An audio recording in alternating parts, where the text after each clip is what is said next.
200 Proofs Earth is Not a Spinning Ball by Eric Dubay. 1. The horizon always appears perfectly flat 360 degrees around the observer regardless of altitude.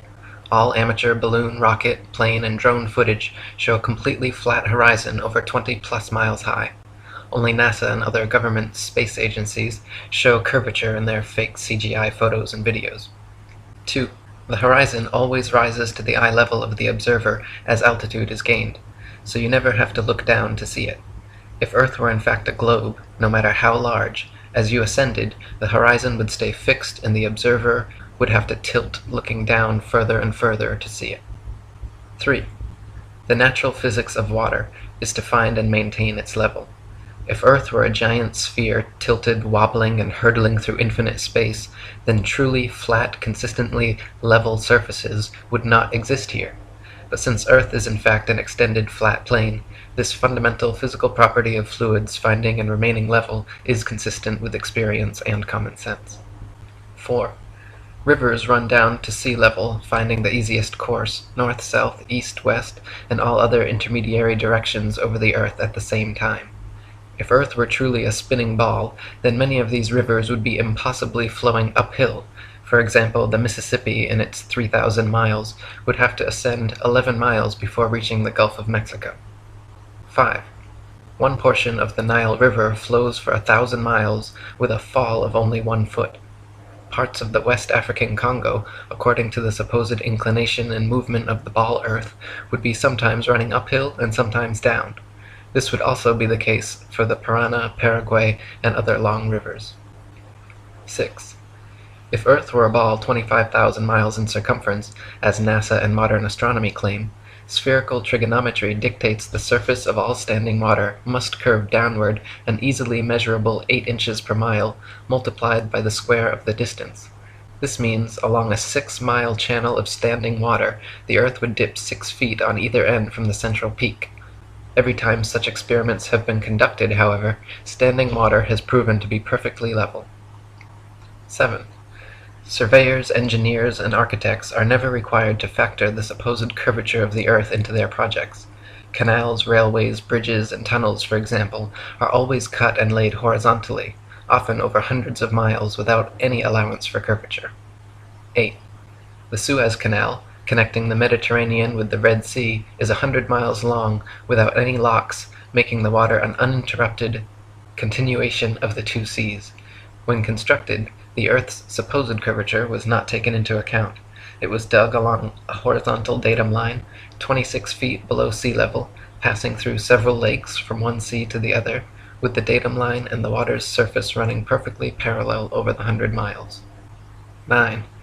Engineer W. Winkler was published in the Earth Review regarding the Earth's supposed curvature, stating, "As an engineer of many years' standing, I saw that this absurd allowance is only permitted in school books. No engineer would dream of allowing anything of the kind. I have projected many miles of railways and many more of canals, and the allowance has not even been thought of, much less allowed for. This allowance for curvature means this, that it is 8 inches for the first mile of a canal and increasing at the ratio by the square of the distance in miles. Thus a small navigable canal for boats, say 30 miles long, will have, by the above rule, an allowance for curvature of 600 feet. Think of that, and then please credit engineers as not being quite such fools. Nothing of the sort is allowed. We no more think of allowing 600 feet for a line of 30 miles of railway or canal than of wasting our time trying to square the circle." 10. The London and North Western Railway forms a straight line 180 miles long between London and Liverpool. The railroad's highest point midway at Birmingham Station is only 240 feet above sea level.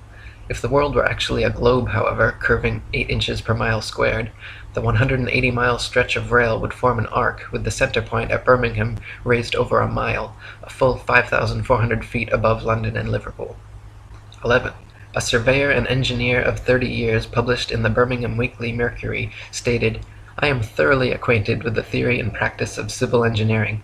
However bigoted some of our professors may be in the theory of surveying, according to the prescribed rules, yet it is well known amongst us that such theoretical measurements are incapable of any practical illustration. All our locomotives are designed to run on what may be regarded as true levels, or flats. There are, of course, partial inclines or gradients here and there, but they are always accurately defined and must be carefully traversed. But anything approaching to 8 inches in the mile, increasing as the square of the distance, could not be worked by any engine that was ever yet constructed. Taking one station with another, all over England and Scotland, it may be stated that all the platforms are on the same relative level. The distance between eastern and western coasts of England may be set down as 300 miles. If the prescribed curvature was indeed as represented, the central stations at Rugby or Warwick ought to be close upon 3 miles higher than a cord drawn from the 2 extremities. If such was the case, there is not a driver or stoker within the kingdom that would be found to take charge of the train. We can only laugh at those of your readers who seriously give us credit for such venturesome exploits as running trains round spherical curves. Horizontal curves on levels are dangerous enough. Vertical curves would be 1,000 times worse, and with our rolling stock constructed as at present, physically impossible. 12. The Manchester Ship Canal Company published in the Earth Review stated, "It is customary in railway and canal constructions for all levels to be referred to a datum which is nominally horizontal and is so shown on all sections. It is not the practice in laying out public works to make allowances for the curvature of the earth." 13. In a 19th century French experiment by M.M. and Arago, a powerful lamp with good reflectors was placed on the summit of Desierto las Palmas in Spain, and able to be seen all the way from Capri on the island of Ibiza. Since the elevation of the 2 points were identical and the distance between covered nearly 100 miles, if the Earth were a ball 25,000 miles in circumference, the light should have been more than 6,600 feet, a mile and a quarter, below the line of sight. 14.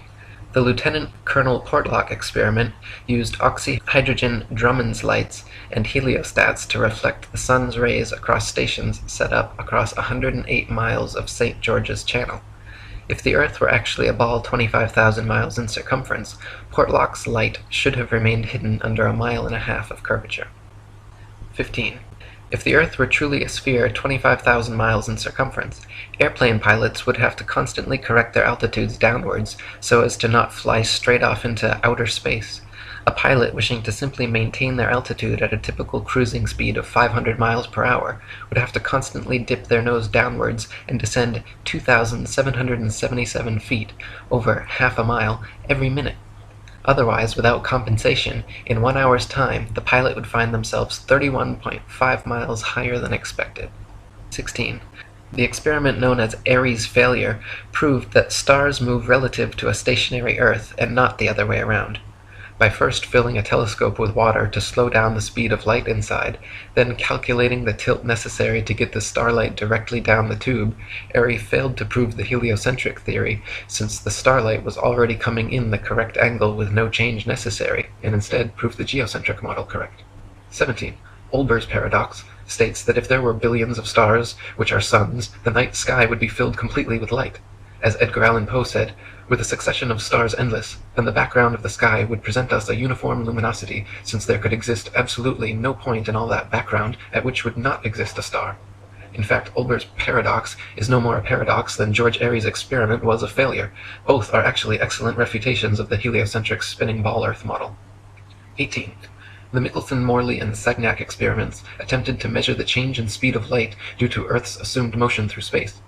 After measuring in every possible different direction in various locations, they failed to detect any significant change whatsoever, again proving the stationary geocentric model. 19. Tycho Brahe famously argued against the heliocentric theory in his time, positing that if the Earth revolved around the Sun, the change in relative position of the stars after 6 months' orbital motion could not fail to be seen. He argued that the stars should seem to separate as we approach and come together as we recede. In actual fact, however, after 190 million miles of supposed orbit around the Sun, not a single inch of parallax can be detected in the stars, proving that we have not moved at all. 20. If Earth were truly constantly spinning eastwards at over 1,000 miles per hour, vertically fired cannonballs and other projectiles should fall significantly due west. In actual fact, however, when this has been tested, vertically fired cannonballs shoot upwards an average of 14 seconds ascending, 14 seconds descending, and fall back to the ground no more than 2 feet away from the cannon, often directly back into the muzzle. 21. If the Earth were truly constantly spinning eastward at over 1,000 miles per hour, helicopters and hot air balloons should be able to simply hover over the surface of the Earth and wait for their destinations to come to them. 22. If Earth were truly constantly spinning eastward at over 1,000 miles per hour, during the Red Bull stratosphere dive, Felix Baumgartner, spending 3 hours ascending over New Mexico, should have landed 2,500 miles west into the Pacific Ocean, but instead landed a few dozen miles east of the takeoff point. 23. Ball believers often claim gravity magically and inexplicably drags the entire lower atmosphere of the Earth in perfect synchronization up to some undetermined height, where this progressively faster spinning atmosphere gives way to the non-spinning, non-gravitized, non-atmosphere of infinite vacuum space. Such nonsensical theories are debunked, however, by rain, fireworks, birds, bugs, clouds, smoke, planes, and projectiles, all of which would behave very differently if both the ball Earth and its atmosphere were constantly spinning eastward at 1,000 miles per hour. 24. If Earth and its atmosphere were constantly spinning eastward over 1,000 miles per hour, then north-south facing cannons should establish a control, while east-firing cannonballs should fall significantly farther than all others, while west-firing cannonballs should fall significantly closer. In actual fact, however, regardless of which direction cannons are fired, the distance covered is always the same. 25. If Earth and its atmosphere were constantly spinning eastwards over 1,000 miles per hour, then the average commercial airliner, traveling 500 miles per hour, should never be able to reach its eastward destinations before they come speeding up from behind. Likewise, westward destinations should be arrived at thrice the speed, but this is not the case. 26.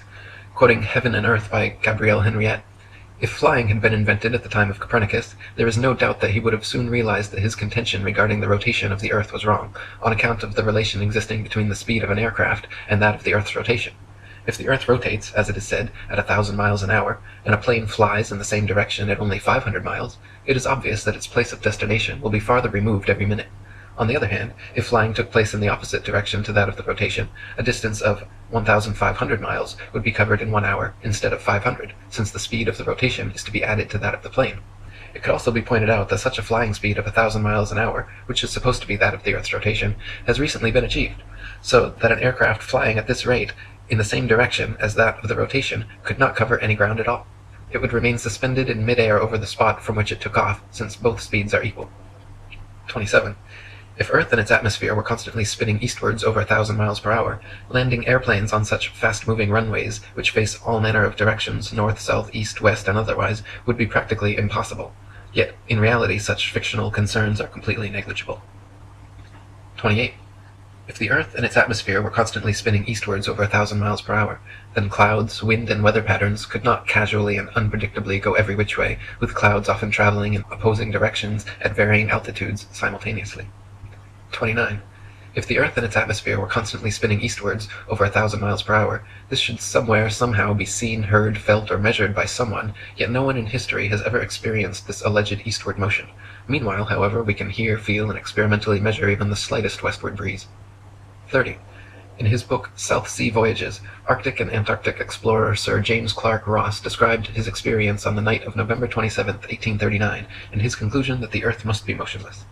The sky being very clear, it enabled us to observe the higher stratum of clouds to be moving in an exactly opposite direction to that of the wind, a circumstance which is frequently recorded in our meteorological journal, both in the northeast and southeast trades, and has also often been observed by former voyagers.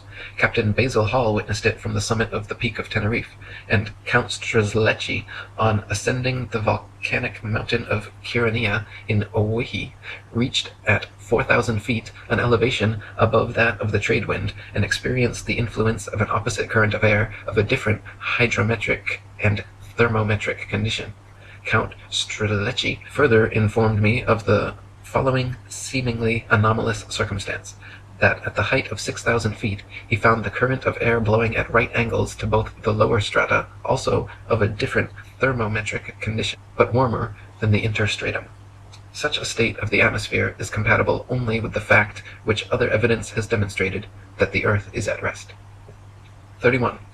Quoting Zetetic Cosmogony, Thomas Winship states, "Let imagination picture to the mind what force air would have which was set in motion by a spherical body of 8,000 miles in diameter, which in 1 hour was spinning round 1,000 miles per hour, rushing through space at 65,000 miles per hour, and gyrating across the heavens. Then let conjecture endeavor to discover whether the inhabitants on such a globe could keep their hair on. If the Earth globe rotates on its axis at the terrific rate of 1,000 miles per hour, such an immense mass would of necessity cause a tremendous rush of wind in the space it occupied. The wind would go all one way, and anything like clouds which got within the sphere of influence of the rotating sphere would have to go the same way. The fact that the Earth is at rest is proved by kite flying. 32. If gravity is credited with being a force strong enough to hold the world's oceans, buildings, people, and atmosphere stuck to the surface of a rapidly spinning ball, then it is impossible for gravity to also simultaneously be weak enough to allow little birds, bugs, and planes to take off and travel freely, unabated in any direction. 33. If gravity is credited with being a force strong enough to curve the massive expanse of oceans around a globular Earth, it would be impossible for fish and other creatures to swim through such forcefully held water. 34. Ship captains in navigating great distances at sea never need to factor the supposed curvature of the Earth into their calculations. Both plane sailing and great circle sailing, the most popular navigation methods, use plane, not spherical trigonometry, making all mathematical calculations on the assumption that the Earth is perfectly flat. If the Earth were in fact a sphere, such an errant assumption would lead to constantly glaring inaccuracies. Plane sailing has worked perfectly fine in both theory and practice for thousands of years, however, and plane trigonometry has time and again proven more accurate than spherical trigonometry in determining distances across the oceans. 35. If the Earth were truly a globe, then every line of latitude south of the equator would have to measure a gradually smaller and smaller circumference the farther south traveled. If, however, the Earth is an extended plane, then every line of latitude south of the equator should measure a gradually larger and larger circumference the farther south traveled. The fact that many captains navigating south of the equator, assuming the globular theory, have found themselves drastically out of reckoning, more so the farther south traveled, testifies to the fact that Earth is not a ball. 36. During Captain James Clark Ross's voyages around the Antarctic circumference, he often wrote in his journal, perplexed at how they routinely found themselves out of accordance with their charts, stating that they found themselves an average of 12 to 16 miles outside their reckoning every day, later on further south as much as 29 miles. 37. Lieutenant Charles Wilkes commanded a United States Navy exploration expedition to the Antarctic from 1838 to 1842, and in his journals also mentioned being consistently east of his reckoning, sometimes over 20 miles in less than 18 hours. 38. To quote Reverend Thomas Milner, in the southern hemisphere, navigators to India have often fancied themselves east of the Cape when still west, and have been driven ashore on the African coast, which, according to their reckoning, lay behind them. This misfortune happened to a fine frigate, the Challenger, in 1845. How came Her Majesty's ship Conqueror to be lost? How have so many other noble vessels, perfectly sound, perfectly manned, perfectly navigated, been wrecked in calm weather, not only in dark night or in a fog, but in broad daylight and sunshine? In the former case, upon the coasts, in the latter upon sunken rocks, from being out of reckoning? The simple answer is that Earth is not a ball. 39. Practical distance measurements taken from the Australian Handbook Almanac, Shippers and Importers Directory, state that the straight-line distance between Sydney and Nelson is 1,550 statute miles. Their given difference in longitude is 22 degrees, 2 minutes, and 14 seconds. Therefore, if 22 degrees, 2 minutes, 14 seconds out of 360 is 1,550 miles, the entirety would measure 25,182 miles. This is not only larger than the ball Earth is said to be at the equator, but a whole 4,262 miles greater than it would be at Sydney's southern latitude on a globe of said proportions. 40. From near Cape Horn, Chile, to Port Phillip in Melbourne, Australia, the distance is 10,500 miles, or 143 degrees of longitude away. Factoring in the remaining degrees to 360 makes for a total distance of 26,430 miles around this particular latitude, which is over 1,500 miles wider than the Earth is supposed to be at the equator, and many more thousands of miles wider than it is supposed to be at such southern latitudes. 41. Similar calculations made from the Cape of Good Hope, South Africa, to Melbourne, Australia, at an average latitude of 35.5 degrees south, have given an approximate figure of over 25,000 miles, which is again equal to or greater than the Earth's supposed greatest circumference at the equator. Calculations from Sydney, Australia to Wellington, New Zealand, at an average of 37.5 degrees south, have given an approximate circumference of 25,500 miles, greater still. According to the ball Earth theory, the circumference of the Earth at 37.5 degrees southern latitude should be only 19,757 statute miles, almost 6,000 miles less than such practical measurements. 42. In the ball Earth model, Antarctica is an ice continent which covers the bottom of the ball from 78 degrees south latitude to 90, and is therefore not more than 12,000 miles in circumference. Many early explorers, including Captain Cook and James Clark Ross, however, in attempting Antarctic circumnavigation, took 3 to 4 years and clocked 50 to 60,000 miles around. The British ship Challenger also made an indirect but complete circumnavigation of Antarctica, traversing 69,000 miles. This is entirely inconsistent with the ball model. 43. If Earth was a ball, there are several flights in the southern hemisphere which would have their quickest, straightest path over the Antarctic continent, such as Santiago, Chile, to Sydney, Australia. Instead of taking the shortest, quickest route in a straight line over Antarctica, all such flights detour all manner of directions away from Antarctica, instead claiming the temperature is too cold for airplane travel.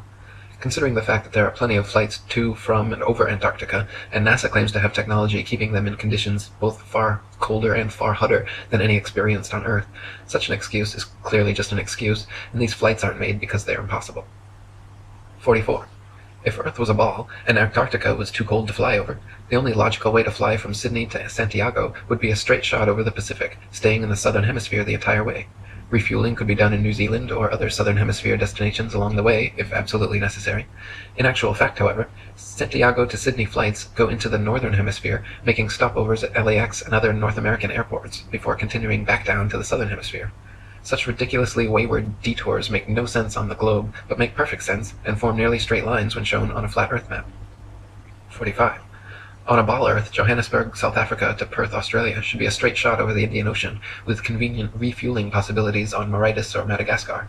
In actual practice, however, most Johannesburg to Perth flights curiously stop over either in Dubai, Hong Kong, or Malaysia, all of which make no sense on the ball, but are completely understandable when mapped on a flat Earth. 46. On a ball Earth, Cape Town, South Africa to Buenos Aires, Argentina should be a straight shot over the Atlantic following the same line of latitude across. But instead, every flight goes to connecting locations in the northern hemisphere first, stopping over anywhere from London to Turkey to Dubai. Once again, these make absolutely no sense on the globe, but are completely understandable options when mapped on a flat Earth. 47. On a ball Earth, Johannesburg, South Africa to Sao Paulo, Brazil should be a quick straight shot along the 25th southern latitude, but instead, nearly every flight makes a refueling stop at the 50th degree north latitude in London first. The only reason such a ridiculous stopover works in reality is because the Earth is flat. 48. On a ball Earth, Santiago, Chile to Johannesburg, South Africa should be an easy flight, all taking place below the Tropic of Capricorn in the southern hemisphere. Yet every listed flight makes a curious refueling stop in Senegal near the Tropic of Cancer in the north hemisphere first. When mapped on a flat Earth, the reason why is clear to see, however. Senegal is actually directly in a straight line path halfway between the two. 49. If Earth were a spinning ball heated by a sun 93 million miles away, it would be impossible to have simultaneously sweltering summers in Africa, while just a few thousand miles away, bone-chilling, frozen Arctic and Antarctic winters experiencing little to no heat from the sun whatsoever. If the heat from the sun traveled 93 million miles to the Sahara Desert, it is absurd to assert that another 4,000 miles, 0.00004%, further to Antarctica would completely negate such sweltering heat, resulting in such drastic differences. 50. If the Earth were truly a globe, the Arctic and Antarctic polar regions and areas of comparable latitude north and south of the equator should share similar conditions and characteristics, such as comparable temperatures, seasonal changes, length of daylight, plant and animal life. In reality, however, the Arctic and Antarctic regions and areas of comparable latitude north and south of the equator differ greatly in many ways, entirely inconsistent with the ball model and entirely consistent with the flat model. 51. Antarctica is by far the coldest place on Earth, with an average annual temperature of approximately minus 57 degrees Fahrenheit and a record low of minus 135.8. The average annual temperature at the North Pole, however, is a comparatively warm 4 degrees. Throughout the year, temperatures in the Antarctic vary less than half the amount at comparable Arctic latitudes. The northern Arctic region enjoys moderately warm summers and manageable winters, whereas the southern Antarctic region never even warms enough to melt the perpetual snow and ice. On a tilting, wobbling ball Earth spinning uniformly around the sun, Arctic and Antarctic temperatures and seasons should not vary so greatly. 52. Iceland, at 65 degrees north latitude, is home to 870 species of native plants and abundant various animal life. Compare this with the Isle of Georgia at just 54 degrees south latitude, where there are only 18 species of native plants and animal life is almost non-existent. The same latitude as Canada or England in the north, where dense forests of various tall trees abound, the infamous Captain Cook wrote of Georgia that he was unable to find a single shrub large enough to make a toothpick. Cook wrote, "Not a tree was to be seen. The lands which lie to the south are doomed by nature to perpetual frigidness, never to feel the warmth of the sun's rays, whose horrible and savage aspect I have not words to describe. Even marine life is sparse in certain tracts of vast extent, and the seabird is seldom observed flying over such lonely wastes. The contrasts between the limits of organic life in the Arctic and Antarctic zones is very remarkable and significant." 53. At places of comparable latitude north and south, the sun behaves very differently than it would on a spinning ball Earth, but precisely how it should on a flat Earth.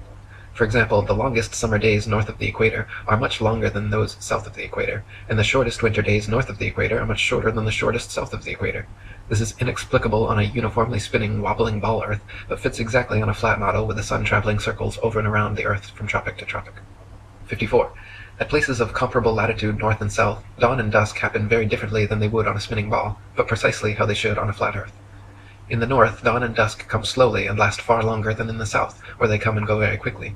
Certain places in the north, twilight can last for over an hour, while at comparable southern latitudes, within a few minutes the sunlight completely disappears. This is inexplicable on a uniformly spinning, wobbling ball Earth, but is exactly what is expected on a flat Earth with the sun traveling faster, wider circles over the south and slower, narrower circles over the north. 55. If the sun circles over and around the Earth every 24 hours, steadily traveling from tropic to tropic every 6 months, it follows that the northern central region would annually receive far more heat and sunlight than the southern circumferential region. Since the sun must sweep over the larger southern region in the same 24 hours it has to pass over the smaller northern region, its passage must necessarily be proportionally faster as well. This perfectly explains the differences in Arctic and Antarctic temperatures, seasons, length of daylight, plant and animal life. This is why the Antarctic morning dawn and evening twilight are very abrupt compared with the north, and this explains why many midsummer Arctic nights the sun does not set at all. 56. The midnight sun is an Arctic phenomenon occurring annually during the summer solstice, where for several days straight, an observer significantly far enough north can watch the sun traveling circles overhead, rising and falling in the sky throughout the day, but never fully setting for upwards of 72 plus hours. If the Earth were actually a spinning globe revolving around the sun, the only place such a phenomenon as the midnight sun could be observed would be at the poles. Any other vantage point from 89 degrees latitude downwards could never, regardless of any tilt or inclination, see the sun for 24 hours straight. To see the sun for an entire revolution on a spinning globe at a point other than the poles, you would have to be looking through miles and miles of land and sea for part of the revolution. 57.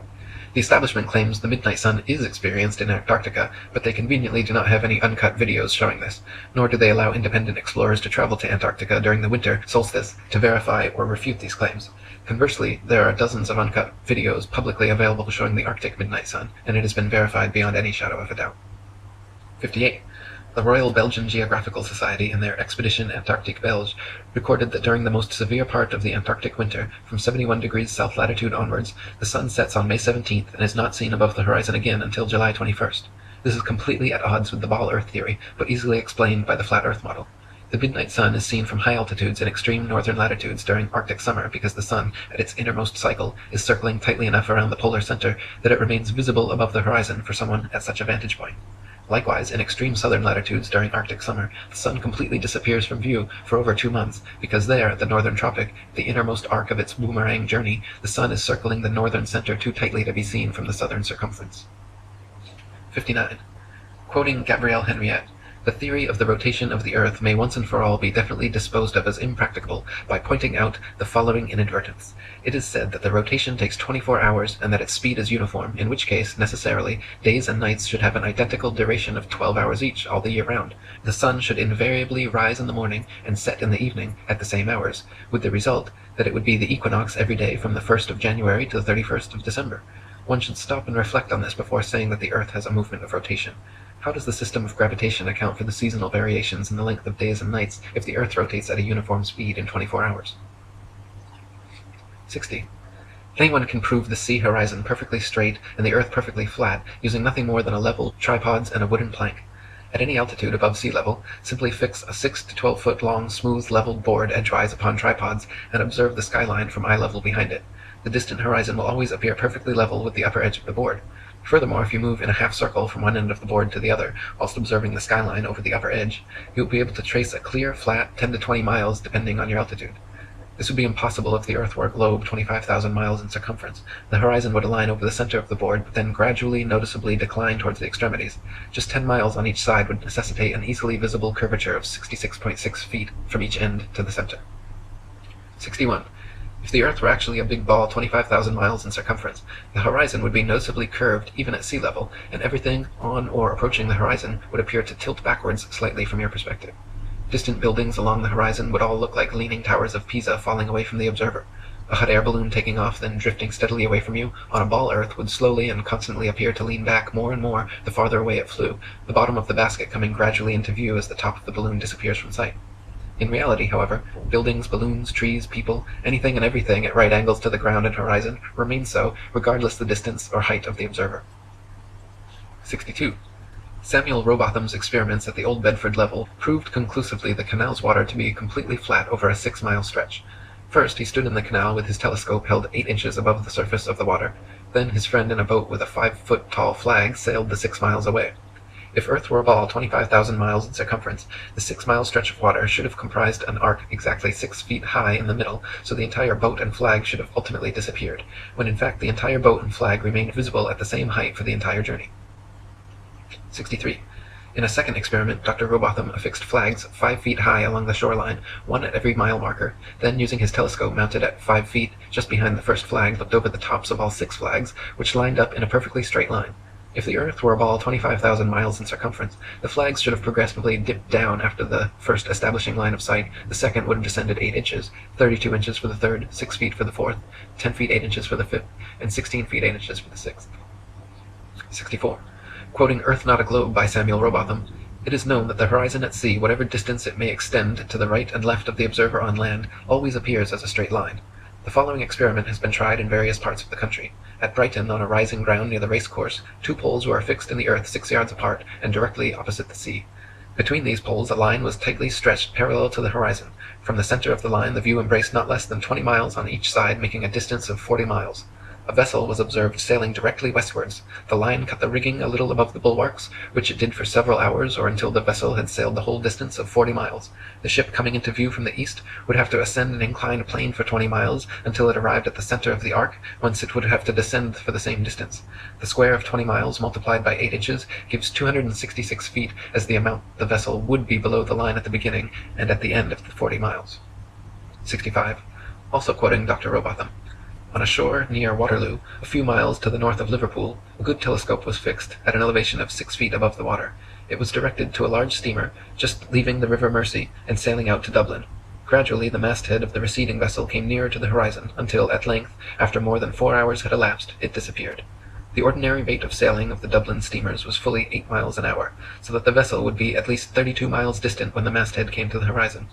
The 6 feet of elevation of the telescope would require 3 miles to be deducted for convexity, which would leave 29 miles, the square of which, multiplied by 8 inches, gives 560 feet, deducting 80 feet for the height of the main mast, and we find that, according to the doctrine of rotundity, the masthead of the outward-bound steamer should have been 480 feet below the horizon. Many other experiments of this kind have been made upon sea-going steamers, and always with results entirely incompatible with the theory that the Earth is a globe. 66. Dr. Rowbotham conducted several other experiments using telescopes, spirit levels, sextants, and theodolites, special precision instruments used for measuring angles in horizontal or vertical planes. By positioning them at equal heights, aimed at each other successively, he proved over and over the Earth to be perfectly flat for miles without a single inch of curvature. His findings caused quite a stir in the scientific community, and thanks to 30 years of his efforts, the shape of the Earth became a hot topic of debate around the turn of the 19th century. 67. The distance across the Irish Sea from the Isle of Man's Douglas Harbour to Great Orme's Head in North Wales is 60 miles. If the Earth was a globe, then the surface of the water between them would form a 60-mile arc, the center towering 1,944 feet higher than the coastlines at either end. It is well known and easily verifiable, however, that on a clear day from a modest altitude of 100 feet, the Great Orme's Head is visible from Douglas Harbour. This would be completely impossible on a globe of 25,000 miles.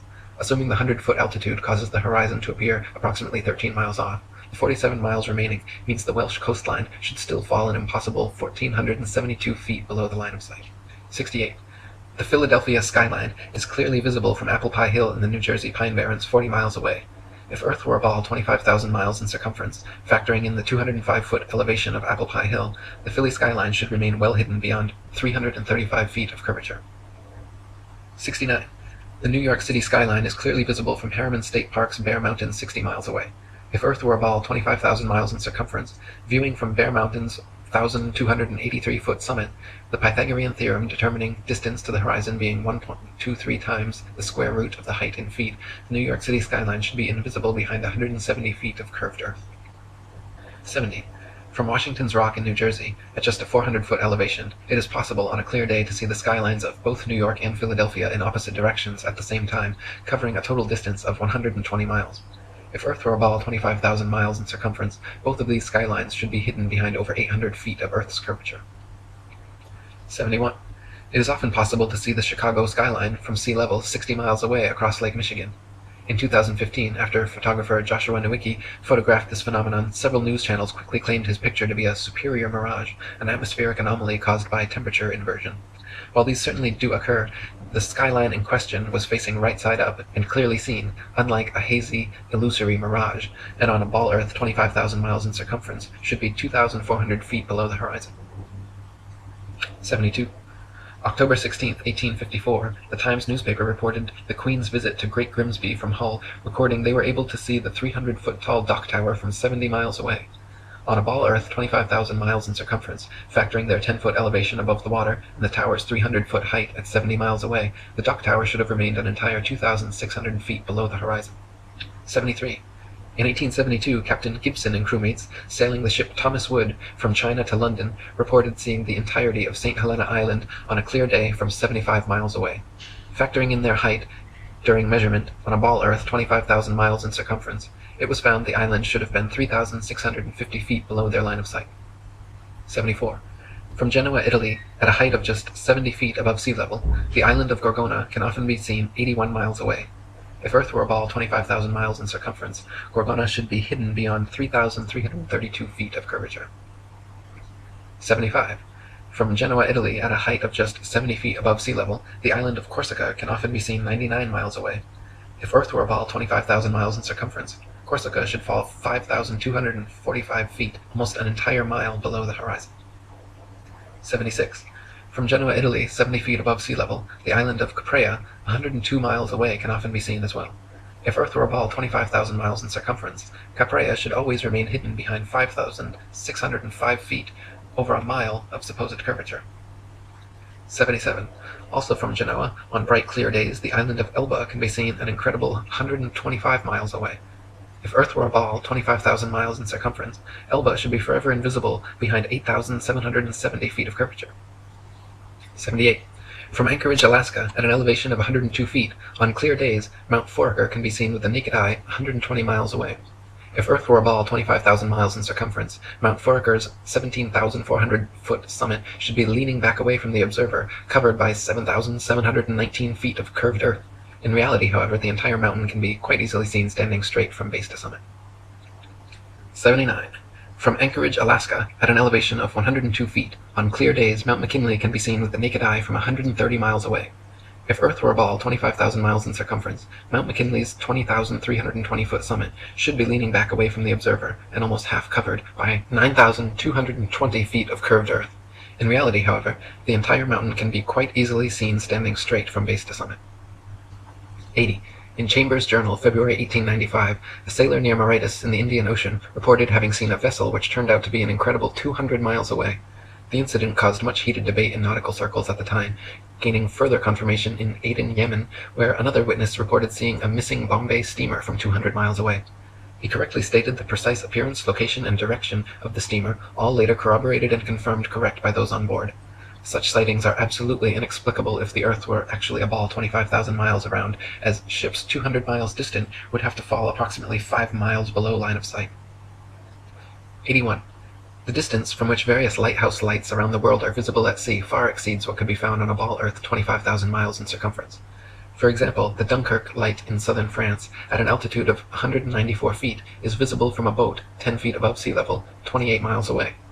Spherical trigonometry dictates that if the Earth was a globe with the given curvature of 8 inches per mile squared, this light should be hidden 190 feet below the horizon. 82. The Port Nicholson light in New Zealand is 420 feet above sea level and visible from 35 miles away, where it should be 220 feet below the horizon. 83. The Icaro light in Norway is 154 feet above high water and visible from 28 statute miles, where it should be 230 feet below the horizon. 84. The light at Madras on the Esplanade is 132 feet high and visible from 28 miles away, where it should be 250 feet below the line of sight. 85. The Cordonan light on the west coast of France is 207 feet high and visible from 31 miles away, where it should be 280 feet below the line of sight. 86. The light at Cape Bonavista, Newfoundland, is 150 feet above sea level and visible at 35 miles, where it should be 491 feet below the horizon. 87. The lighthouse steeple of St. Botolph's Parish Church in Boston is 290 feet tall and visible from over 40 miles away, where it should be hidden a full 800 feet below the horizon. 88. The Isle of Wight Lighthouse in England is 180 feet high and can be seen up to 42 miles away, a distance at which modern astronomers say the light should fall 996 feet below the line of sight. 89. The Cape Lagulas Lighthouse in South Africa is 33 feet high, 238 feet above sea level, and can be seen for over 50 miles. If the world were a globe, this light would fall 1,400 feet below an observer's line of sight. 90. The Statue of Liberty in New York stands 326 feet above sea level, and on a clear day can be seen as far as 60 miles away. If the Earth were a globe, that would put Lady Liberty at an impossible 2,074 feet below the horizon. 91. The lighthouse at Port Said, Egypt, at an elevation of only 60 feet, has been seen an astonishing 58 miles away, where, according to modern astronomy, it should be 2,182 feet below the line of sight. 92. The Notre Dame Antwerp spire stands 403 feet high from the foot of the tower, with Strasbourg measuring 468 feet above sea level. With the aid of a telescope, ships can be distinguished on the horizon, and captains declare they can see the cathedral spire from an amazing 150 miles away. If the Earth were a globe, however, at that distance the spire should be an entire mile, 5,280 feet below the horizon. 93. The St. George's Channel between Holyhead and Kingstown Harbour near Dublin is 60 miles across. When halfway across, a ferry passenger will notice behind them the light on Holyhead Pier, as well as in front of them the Poolbeg light in Dublin Bay. The Holyhead Pier light is 44 feet high, while the Poolbeg lighthouse 68 feet. Therefore, a vessel in the middle of the channel, 30 miles from either side, standing on a deck 24 feet above the water, can clearly see both lights. On a ball Earth 25,000 miles in circumference, however, both lights should be hidden well below both horizons by over 300 feet. 94. From the highland near Portsmouth Harbour in Hampshire, England, looking across Spithead to the Isle of Wight, the entire base of the island, where water and land come together, composes a perfectly straight line, 22 statute miles long. According to the ball Earth theory, the Isle of Wight should decline 80 feet from the center on each side to account for the necessary curvature. The crosshairs of a good theodolite directed there, however, have repeatedly shown the land and water line to be perfectly level. 95. On a clear day from the High Head near Douglas Harbour on the Isle of Man, the whole length of the coast of North Wales is often plainly visible to the naked eye. From the point of Ayr at the mouth of the River Dee to Holyhead comprises a 50-mile stretch which has also been repeatedly found to be perfectly horizontal. If the Earth actually had curvature of 8 inches per mile squared, as NASA and modern astronomy claim, the 50-mile length of Welsh coast seen along the horizon in Liverpool Bay would have to decline from the center point an easily detectable 416 feet on each side. 96. From 100 Proofs the Earth is Not a Globe by William Carpenter. If we take a journey down Chesapeake Bay by night, we shall see the light exhibited at Sharp's Island for an hour before the steamer gets to it. We may take up a position on deck so that the rail of the vessel's side will be in a line with the light and in the line of sight, and we shall find that in the whole journey the light won't vary in the slightest degree in its apparent elevation. But say that a distance of 13 miles has been traversed, the astronomer's theory of curvature demands a difference, one way or the other, in the apparent elevation of the light of 112 feet 8 inches. Since, however, there is not a difference of 100 hairs' breadths, we have a plain proof that the water of the Chesapeake Bay is not curved, which is a proof that the Earth is not a globe. 97. NASA and modern astronomy say the Earth is a giant ball tilted back, wobbling and spinning 1,000 miles per hour around its central axis, traveling 67,000 miles per hour circles around the Sun, spiraling 500,000 miles per hour around the Milky Way, while the entire galaxy rockets a ridiculous 670 million miles through the universe, with all of these motions originating from an alleged Big Bang cosmogenic explosion 14 billion years ago. That's a grand total of 67,568,000 miles per hour in several different directions we're all supposedly speeding along at simultaneously, yet no one has ever seen, felt, heard, measured, or proven a single one of these motions to exist whatsoever. 98.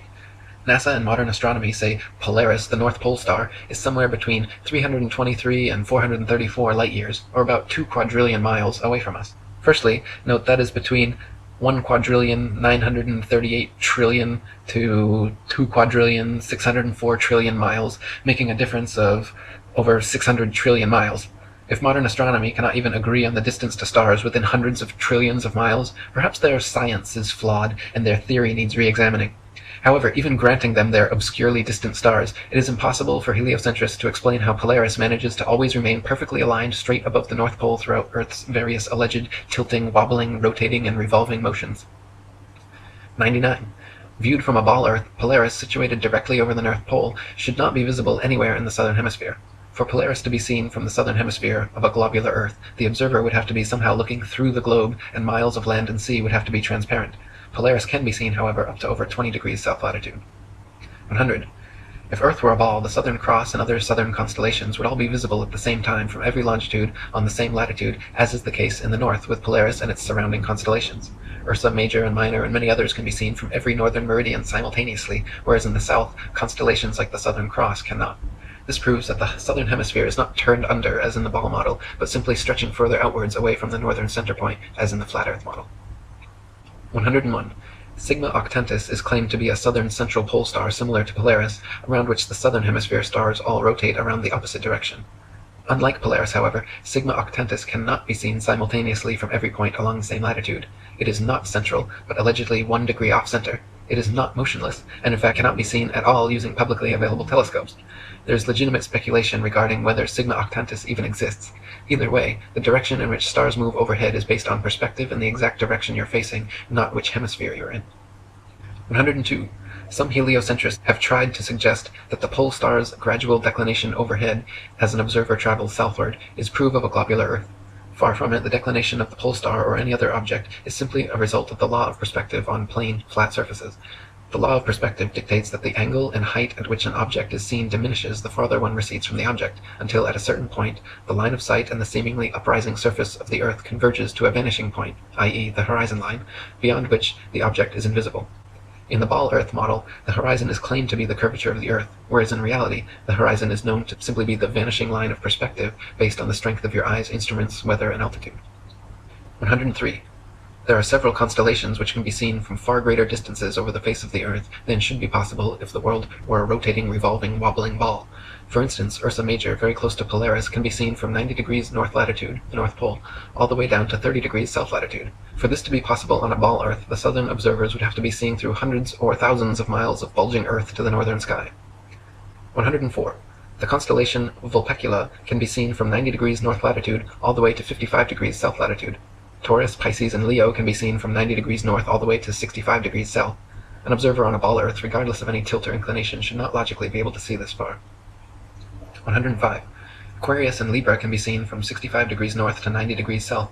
The constellation Virgo is visible from 80 degrees north down to 80 degrees south, and Orion can be seen from 85 degrees north all the way to 75 degrees south latitude. These are all only possible because the hemispheres are not spheres at all, but concentric circles of latitude extending outwards from the central North Pole, with the stars rotating over and around. 106. The so-called South Pole is simply an arbitrary point along the Antarctic ice, marked with a red and white barbershop pole topped with a metal ball Earth. The ceremonial South Pole is admittedly and provably not the actual South Pole, however, because the actual South Pole could be demonstrably confirmed with the aid of a compass showing north to be 360 degrees around the observer. Since this feat has never been achieved, the model remains pure theory, along with the establishment's excuse that the geomagnetic poles supposedly constantly move around, making verifications of their claims impossible. 107. Ring magnets, of the kind found in loudspeakers, have a central North Pole with the opposite South Pole actually being all points along the outer circumference. This perfectly demonstrates the magnetism of our flat Earth, whereas the alleged source of magnetism in the ball Earth model is emitted from a hypothetical molten magnetic core in the center of the ball, which they claim conveniently causes both poles to constantly move, thus evading independent verification at their two ceremonial poles. In reality, the deepest drilling operation in history, the Russian Kola Ultradeep, managed to get only 8 miles down. So the entire ball Earth model taught in schools showing a crust, outer mantle, outer core, and inner core layers are all purely speculation, as we have never penetrated through beyond the crust. 108. The mariner's compass is an impossible and nonsensical instrument for use on a ball Earth. It simultaneously points north and south over a flat surface, yet claims to be pinpointing two constantly moving geomagnetic poles at opposite ends of a spinning sphere originating from a hypothetical molten metal core. If compass needles were actually drawn to the north pole of a globe, the opposing south needle would actually be pointing up and off into outer space. 109. There are no fixed east or west points, just as there is no fixed south. The north central pole is the only proven fixed point on our flat Earth, with south being all straight lines outwards from the pole, east and west being concentric circles at constant right angles 90 degrees from the pole. A westerly circumnavigation of Earth is thus going around with Polaris continually on your right, while an easterly circumnavigation is going around with Polaris always at your left. 110. Magellan and others' east-west circumnavigations of Earth are often quoted as proof of the ball model. In actual fact, however, sailing or flying at right angles to the North Pole and eventually returning to one's original location is no more difficult or mysterious than doing so on a globe. Just as an architect's compass can place its center point on a flat piece of paper and trace a circle either way around the pole, so can a ship or plane circumnavigate a flat Earth. 111. Since the North Pole and Antarctica are covered in ice and guarded no-fly zones, no ships or planes have ever been known to circumnavigate the Earth in north-south directions. The only kind of circumnavigation which could not happen on a flat Earth is north and southbound, which is likely the very reason for the heavily enforced flight restrictions. The fact that there is yet to be a single verified north-to-south circumnavigation of Earth serves as standing proof the world is not a ball. 112. The sun brings noon to every time zone as it passes directly overhead every 15-degree demarcation point, 24 times per day, in its circular path over and around the Earth. If time zones were instead caused by the uniform spinning of the ball Earth around the sun, every 6 months, as Earth found itself on the opposite side of the sun, clocks all over Earth would have to flip 12 hours. Day would be night, and night would be day. 113. The idea that people are standing, ships are sailing, and planes are flying upside down on certain parts of Earth, while others tilted at 90 degrees and all other impossible angles, is complete absurdity. The idea that a man digging a hole straight down could eventually reach sky on the other side is ludicrous. Common sense tells every free-thinking person correctly that there truly is an up and down in nature, unlike the everything is relative rhetoric of the Newtonian Einsteinian paradigm. 114. Quoting On the False Wisdom of the Philosophers by Lactantius. A sphere where people on the other side live with their feet above their heads, where rain, snow, and hail fall upwards, where trees and crops grow upside down, and the sky is lower than the ground? The ancient wonder of the hanging gardens of Babylon dwindle into nothing in comparison to the fields, seas, towns, and mountains that pagan philosophers believe to be hanging from the earth without support. 115. The existing laws of density and buoyancy perfectly explained the physics of falling objects long before knighted Freemason Sir Isaac Newton bestowed his theory of gravity upon the world. It is a fact that objects placed in denser mediums rise up, while objects placed in less dense mediums sink down. To fit with the heliocentric model, which has no up or down, Newton instead claimed objects are attracted to large masses and fall towards the center. Not a single experiment in history, however, has shown an object massive enough to, by virtue of its mass alone, cause other smaller masses to be attracted to it, as Newton claims gravity does with the Earth, the Sun, Moon, stars, and planets. 116. There has also never been a single experiment in history showing an object massive enough to, by virtue of its mass alone, cause another smaller mass to orbit around it. The magic theory of gravity allows for oceans, buildings, and people to remain forever stuck to the underside of a spinning ball, while simultaneously causing objects like the moon and satellites to remain locked in perpetual circular orbits around the Earth. If these were both true, then people should be able to jump up and start orbiting circles around the Earth, or the moon should have long ago been sucked into the Earth. Neither of these theories have ever been experimentally verified, and their alleged results are mutually exclusive. 117. Newton also theorized, and it is now commonly taught, that the Earth's ocean tides are caused by gravitational lunar attraction. If the moon is only 2,160 miles in diameter, and the Earth 8,000 miles, however, using their own math and law, it follows that the Earth is 87 times more massive, and therefore the larger object should attract the smaller to it, and not the other way around.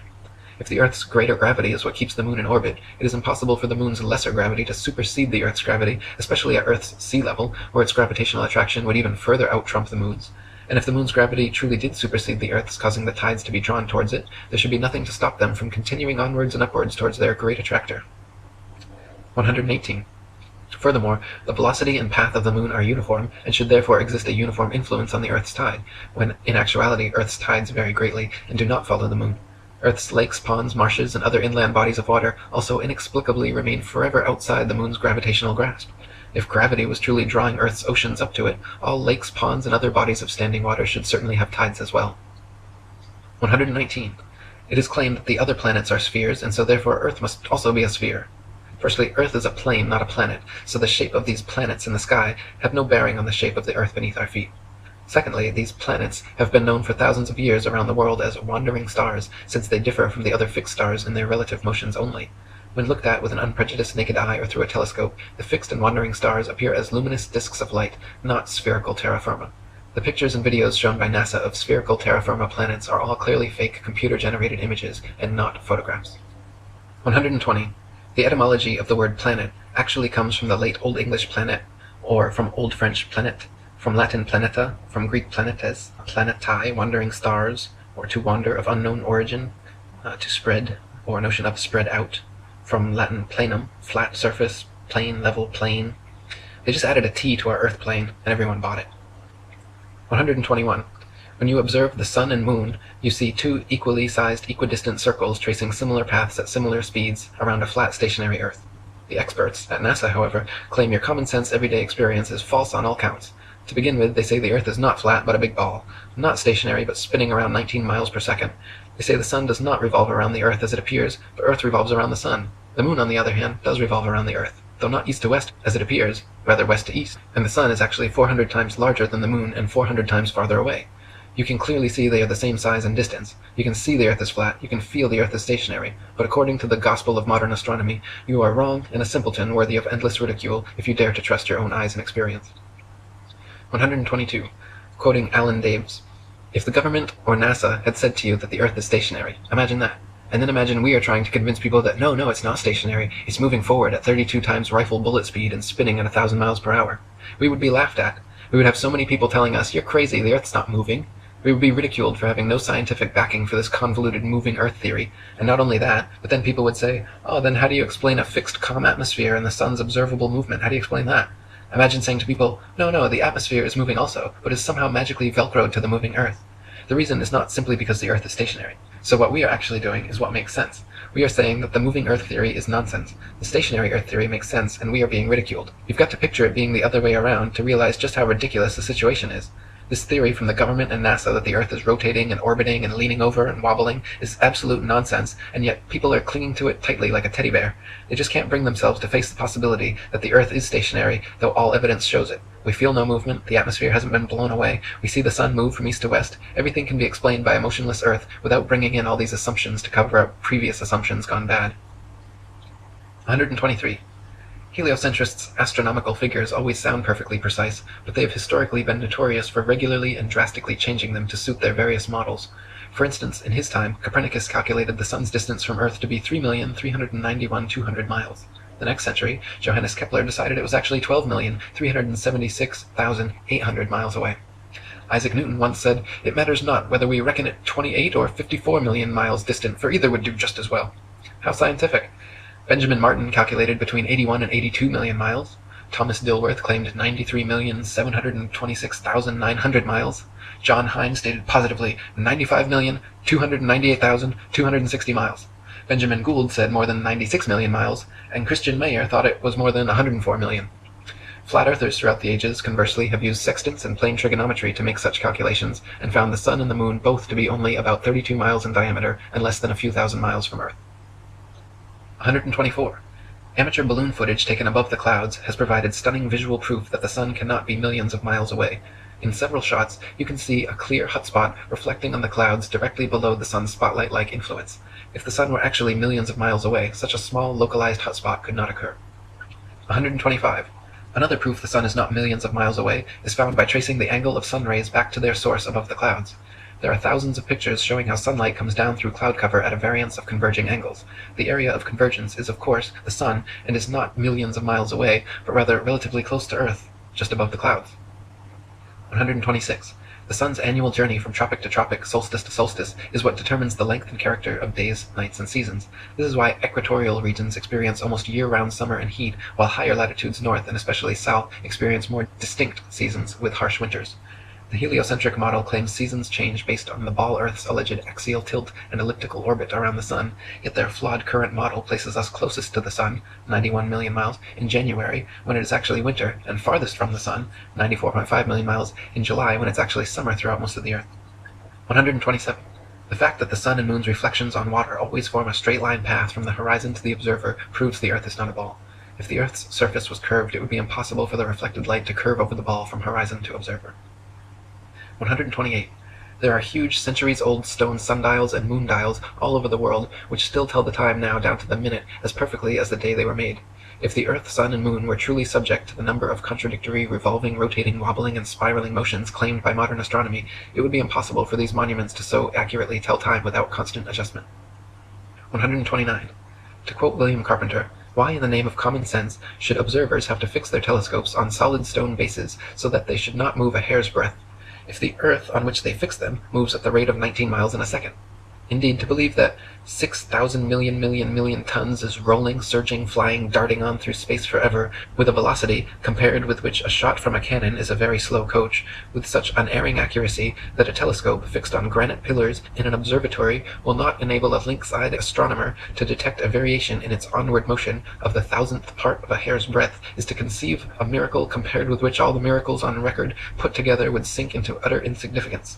Since we can, in middle north latitudes, see the North Star on looking out of a window that faces it, and out of this very same corner of the very same pane of glass in the very same window all the year round, it is proof enough for any man in his senses that we have not made any motion at all, and that the Earth is not a globe. 130. From Earth Not a Globe by Samuel Rowbotham. Take 2 carefully bored metallic tubes, not less than 6 feet in length, and place them 1 yard asunder on the opposite sides of a wooden frame, or a solid block of wood or stone, so adjust them that their centers or axes of vision shall be perfectly parallel to each other. Now direct them to the plane of some notable fixed star, a few seconds previous to its meridian time. Let an observer be stationed at each tube, and the moment the star appears in the first tube, let a loud knock or other signal be given, to be repeated by the observer at the second tube when he sees the same star. A distinct period of time will elapse between the signals given. The signals will follow each other in very rapid succession, but still, time between is sufficient to show that the same star is not visible at the same moment by 2 parallel lines of sight when only 1 yard asunder. A slight inclination of the second tube towards the first tube would be required for the star to be seen through both tubes at the same instant. Let the tubes remain in their positions for 6 months, at the end of which time the same observation or experiment will produce the same results. The star will be visible at the same meridian time without the slightest alteration being required in the direction of the tubes, from which it is concluded that if the Earth had moved 1 single yard in an orbit through space, there would at least be observed the slight inclination of the tube which the difference in position of 1 yard had previously required. But as no such difference in the direction of the tube is required, the conclusion is unavoidable, that in 6 months a given meridian upon the Earth's surface does not move a single yard, and therefore that the Earth has not the slightest degree of orbital motion. 131. NASA and modern astronomy maintain that the moon is a solid, spherical, Earth-like habitation which man has actually flown to and set foot on. They claim the moon is a non-luminescent planetoid which receives and reflects all its light from the sun. The reality is, however, that the moon is observably not a solid body. It is clearly circular, but not spherical, and not in any way an Earth-like planetoid which humans could set foot on. In fact, the moon has been proven largely transparent and completely self-luminescent, shining with its own unique light. 132. The sun's light is golden, warm, drying, preservative, and antiseptic, while the moon's light is silver, cool, damp, putrefying, and septic. The sun's rays decrease the combustion of a bonfire, while the moon's rays increase combustion. Plant and animal substances exposed to sunlight quickly dry, shrink, coagulate, and lose the tendency to decompose and putrefy. Grapes and other fruits become solid, partially candied and preserved, like raisins, dates, and prunes. Animal flesh coagulates, loses its volatile gaseous constituents, becomes firm, dry, and slow to decay. When exposed to moonlight, however, plant and animal substances tend to show symptoms of putrefaction and decay. This proves that sun and moonlight are different, unique, and opposites, as they are in the geocentric flat model. 133. In direct sunlight, a thermometer will read higher than another thermometer placed in the shade, but in full direct moonlight, a thermometer will read lower than another placed in the shade. If the sun's light is collected in a large lens and thrown to a focus point, it can create significant heat, while the moon's light collected similarly creates no heat. In the Lancet Medical Journal from March 14, 1856, particulars are given of several experiments which prove the moon's rays, when concentrated, can actually reduce the temperature upon a thermometer more than 8 degrees, so sunlight and moonlight clearly have altogether different properties. 134. Furthermore, the moon itself cannot physically be both a spherical body and a reflector of the sun's light. Reflectors must be flat or concave for light rays to have any angle of incidence. If a reflector's surface is convex, then every ray of light points in a direct line with the radius perpendicular to the surface, resulting in no reflection. 135. Not only is the moon clearly self-luminescent, shining its own unique light, but it is also largely transparent. When the waxing or waning moon is visible during the day, it is possible to see the blue sky right through the moon. And on a clear night, during a waxing or waning cycle, it is even possible to occasionally see stars and planets directly through the surface of the moon. The Royal Astronomical Society has on record many such occurrences throughout history which all defy the heliocentric model. 136. Many people think that modern astronomy's ability to accurately predict lunar and solar eclipses is a result and proof positive of the heliocentric theory of the universe. The fact of the matter, however, is that eclipses have been accurately predicted by cultures worldwide for thousands of years before the heliocentric ball Earth was even a glimmer in Copernicus's imagination. Ptolemy, in the 1st century AD, accurately predicted eclipses for 600 years on the basis of a flat stationary Earth with equal precision as anyone living today. All the way back in 600 BC, Thales accurately predicted an eclipse which ended the war between the Medes and the Lydians. Eclipses happen regularly with precision in 18-year cycles, so regardless of geocentric or heliocentric, flat or globe Earth cosmologies, eclipses can be accurately calculated independent of such factors. 137. Another assumption and supposed proof of the Earth's shape, heliocentrists claim that lunar eclipses are caused by the shadow of the ball Earth occulting the moon. They claim the Sun, Earth, and Moon spheres perfectly align like 3 billiard balls in a row so that the Sun's light casts the Earth's shadow onto the Moon. Unfortunately for heliocentrists, this explanation is rendered completely invalid due to the fact that lunar eclipses have happened and continue to happen regularly when both the Sun and Moon are still visible together above the horizon. For the Sun's light to be casting Earth's shadow onto the Moon, the three bodies must be aligned in a straight 180-degree syzygy, but as early as the time of Pliny, there are records of lunar eclipses happening while both the Sun and Moon are visible in the sky. Therefore, the eclipser of the Moon cannot be the Earth or Earth's shadow, and some other explanation must be sought. 138. Another favorite proof of ball earthers is the appearance from an observer on shore of ships' hulls being obfuscated by the water and disappearing from view when sailing away towards the horizon. Their claim is that ships' hulls disappear before their mastheads because the ship is beginning its declination around the convex curvature of the ball Earth. Once again, however, their hasty conclusion is drawn from a faulty premise, namely that only on a ball Earth could this phenomenon occur.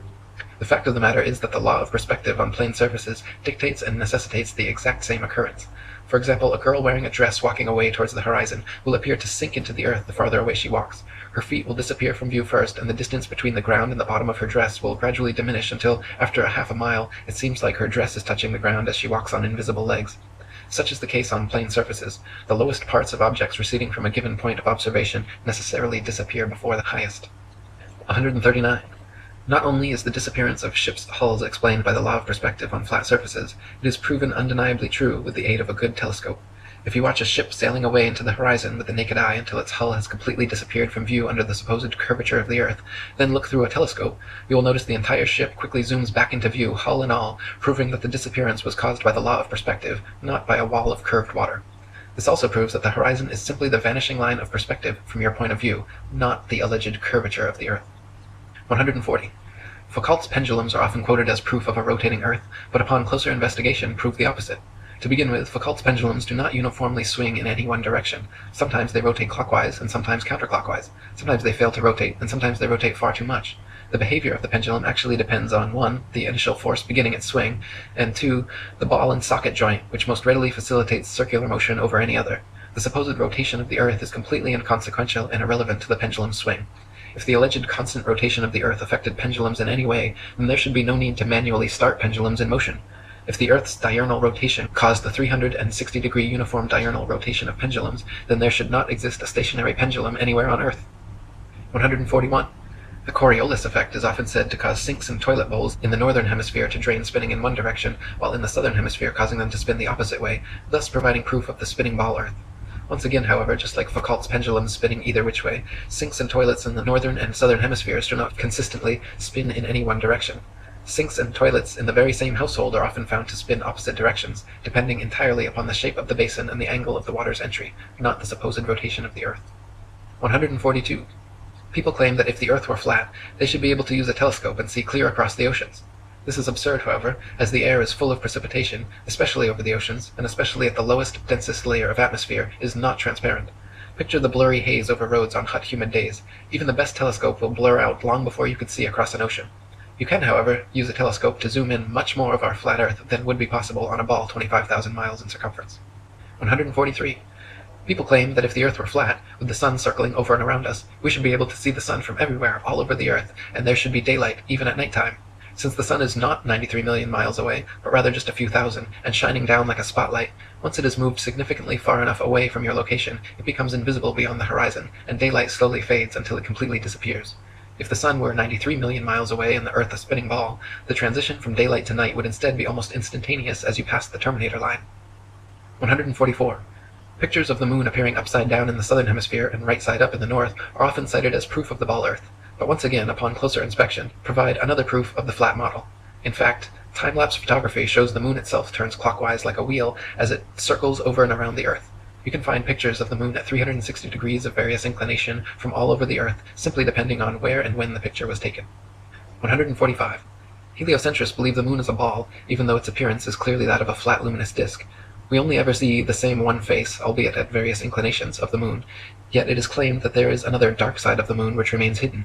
NASA states the moon spins opposite the spin of the Earth in such a perfectly synchronized way that the motions cancel each other out, so we will conveniently never be able to observe the supposed dark side of the moon outside of their terrible fake CGI images. The fact of the matter is, however, if the moon were a sphere, observers in Antarctica would see a different face from those at the equator, yet they do not, just the same flat face rotated at various degrees. 146. The ball Earth model claims the moon orbits around the Earth once every 28 days, yet it is plain for anyone to see that the moon orbits around the Earth every single day. The moon's orbit is slightly slower than the sun's, but follows the sun's same path from tropic to tropic, solstice to solstice, making a full circle over the Earth in just under 25 hours. 147. The ball Earth model claims the sun is precisely 400 times larger than the moon and 400 times further away from Earth, making them falsely appear exactly the same size. Once again, the ball model asks us to accept as coincidence something that cannot be explained other than by natural design. The sun and moon occupy the same amount of space in the sky and have been measured with sextants to be of equal size and equal distance, so claiming otherwise is against our eyes, experience, experiments, and common sense. 148. Quoting Earth Not a Globe by Samuel Rowbotham, it is found by observation that the stars come to the meridian about 4 minutes earlier every 24 hours than the sun, taking the solar time as the standard. This makes 120 minutes every 30 days and 24 hours in the year, hence all the constellations have passed before or in advance of the sun at that time. This is the simple fact as observed in nature, but the theory of rotundity and motion on axes and in an orbit has no place for it. Visible truth must be ignored because this theory stands in the way and prevents its votaries from understanding it. 149. Throughout thousands of years, the same constellations have remained fixed in their same patterns without moving out of position whatsoever.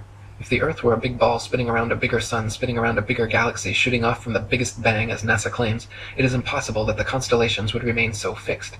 Based on their model, we should, in fact, have an entirely different night sky every single night and never repeat exactly the same star pattern twice. 150. If Earth were a spinning ball, it would be impossible to photograph star trail time-lapses turning perfect circles around Polaris anywhere but the North Pole. At all other vantage points, the stars would be seen to travel more or less horizontally across the observer's horizon due to the alleged 1,000-mile-per-hour motion beneath their feet. In reality, however, Polaris's surrounding stars can always be photographed turning perfect circles around the central star all the way down to the Tropic of Capricorn. 151. If Earth were a spinning ball revolving around the sun, it would actually be impossible for star trail photos to show perfect circles even at the North Pole. Since the Earth is also allegedly moving 67,000 miles per hour around the sun moving 500,000 miles per hour around the Milky Way, and the entire galaxy going 67 million miles per hour, these four contradictory motions would make star trail time-lapses all show irregular curved lines. 152. In 2003, 3 university geography professors collaborated in an experiment to prove that the state of Kansas is indeed actually flatter than a pancake. Using topographical geodetic surveys covering over 80,000 square miles, it was determined that Kansas has a flatness ratio of 0.9997 over the entire state, while the average pancake, precisely measured using a confocal laser microscope, comes in at 0.957, making Kansas thereby literally flatter than a pancake. 153. Quoting Reverend Thomas Milner's Atlas of Physical Geography, we find that vast areas exhibit a perfectly dead level, scarcely a rise existing through 1,500 miles from the Carpathians to the Urals. South of the Baltic, the country is so flat that a prevailing north wind will drive the waters of the Stettiner Half into the mouth of the Oder and give the river a backwards flow 30 or 40 miles. The plains of Venezuela and New Granada in South America, chiefly on the left of the Orinoco, are termed llanos, or level fields. Often, in the space of 270 square miles, the surface does not vary a single foot. The Amazon only falls 12 feet in the last 700 miles of its course. The La Plata has only a descent of 1/33 of an inch per mile. 154. The Felix Baumgartner Red Bull Dive outside camera shows the same amount of curvature of Earth from surface level to jump height, proving it to be a deceiving fish-eyed wide-angle lens, while the inside regular camera shows a perfectly flat horizon eye level at 128,000 feet, which is only consistent with a flat plane. 155. Some people claim to have seen the curvature of the Earth out their airplane windows. The glass used in all commercial airplanes, however, is curved to remain flush with the fuselage.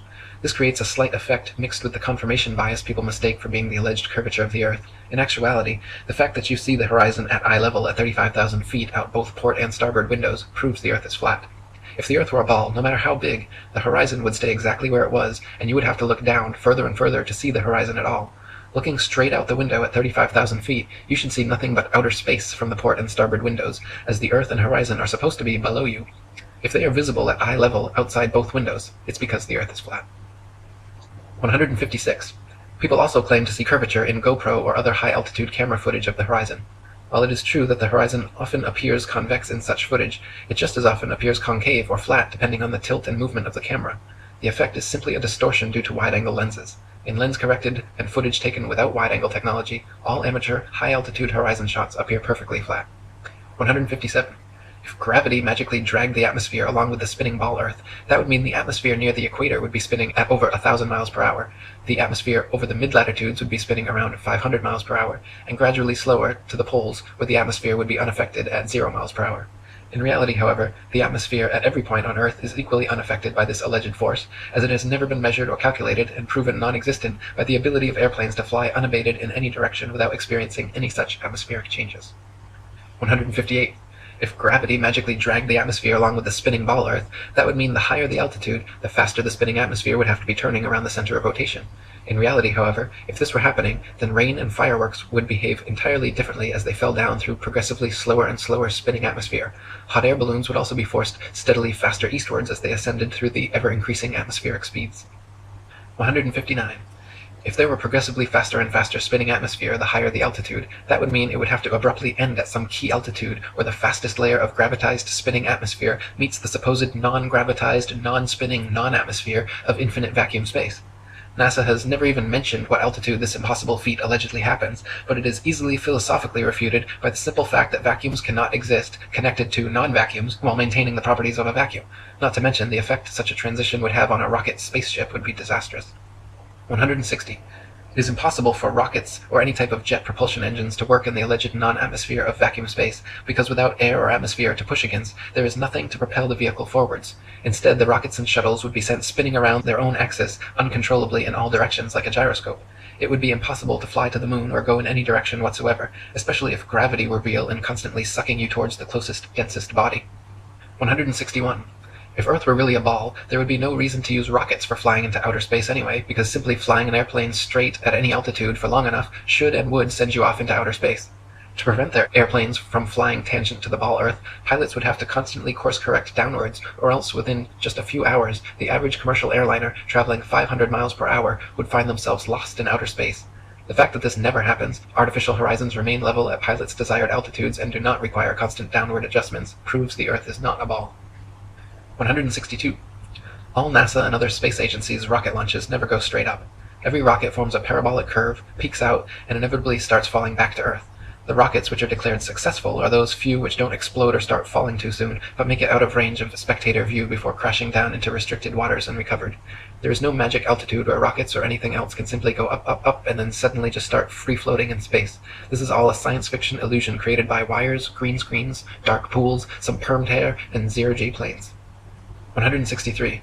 NASA and other space agencies have been caught time and again with air bubbles forming and floating off in their official outer space footage. Astronauts have also been caught using scuba space gear, kicking their legs to move, and astronaut Luca Parmitano even almost drowned when water started filling up his helmet while allegedly on a spacewalk. It is admitted that astronauts train for their spacewalks in underwater training facilities like NASA's Neutral Buoyancy Lab, but what is obvious from their space bubbles and other blunders is that all official spacewalk footage is also fake and filmed underwater. 164. Analysis of many interior videos from the International Space Station have shown the use of camera tricks such as green screens, harnesses, and even wildly permed hair to achieve a zero-gravity type effect. Footage of the astronauts seemingly floating in the zero gravity of their space station is indistinguishable from Vomit Comet zero-G airplane footage. By flying parabolic maneuvers, this zero-G floating effect can be achieved over and over again, then edited together. For longer uncut shots, NASA has been caught using simple wires and green screen technology. 165. NASA claims one can observe the International Space Station pass by overhead, proving its existence. Yet analysis of the ISS seen through zoom cameras proves it to be some type of hologram or drone, not a physical floating space base. As you can see in my documentary ISS Hoax, when zooming in and out, the ISS dramatically and impossibly changes shape and color, displaying a prismatic rainbow effect until coming into focus, much like an old television turning on and off. 166. The geostationary communications satellite was first created by Freemason science fiction writer Arthur C. Clarke and supposedly became science fact just a decade later. Before this, radio, television, and navigation systems like LORAN and Decca were already well established and worked fine using only ground-based technologies. Nowadays, huge fiber optic cables connect the internet across oceans, gigantic cell towers triangulate GPS signals, and ionospheric propagation allows radio waves to be bounced all without the aid of the science fiction bestseller known as satellites. 167. Satellites are allegedly floating around in the thermosphere, where temperatures are claimed to be upwards of 4,530 degrees Fahrenheit. The metals used in satellites, however, such as aluminum, gold, and titanium, have melting points of 1,221, 1,948, and 3,034 degrees respectively, all far lower than they could possibly handle. 168. So-called satellite phones have been found to have reception problems in countries like Kazakhstan with very few cell phone towers. If the Earth were a ball with 20,000 plus satellites surrounding, such blackouts should not regularly occur in any rural countryside areas. 169. So-called satellite TV dishes are almost always positioned at a 45-degree angle towards the nearest ground-based repeater tower. If TV antenna were actually picking up signals from satellites 100 plus miles away in space, most TV dishes should be pointing more or less straight up to the sky. The fact that satellite dishes are never pointing straight up, and almost always positioned at a 45-degree angle, proves they are picking up ground-based tower signals and not outer space satellites. 170. People even claim to see satellites with their naked eyes, but this is ridiculous considering they are smaller than a bus and allegedly 100 plus miles away. It is impossible to see anything so small that far away. Even using telescopes, no one claims to discern the shape of satellites, but rather describes seeing passing moving lights, which could easily be any number of things, from airplanes to drones to shooting stars or other unidentified flying objects. 171. NASA claims there are upwards of 20,000 satellites floating around Earth's upper atmosphere, sending us radio, television, GPS, and taking pictures of the planet. All these supposed satellite pictures, however, are admittedly composite images edited in Photoshop. They claim to receive ribbons of imagery from satellites, which must then be spliced together to create composite images of the Earth, all of which are clearly CGI and not photographs. If Earth were truly a ball, with 20,000 satellites orbiting, it would be a simple matter to mount a camera and take some real photographs. The fact that no real satellite photographs of the supposed ball Earth exist, in favor of NASA's ribbons of composite CG imagery, is further proof that we are not being told the truth. 172. If you pick any cloud in the sky and watch for several minutes, two things will happen. The clouds will move, and they will morph, gradually changing shape. In official NASA footage of the spinning ball Earth, such as the Galileo time-lapse video, however, clouds are constantly shown for 24 plus hours at a time and not moving or morphing whatsoever. This is completely impossible, further proof that NASA produces fake CGI videos, and further evidence that Earth is not a spinning ball.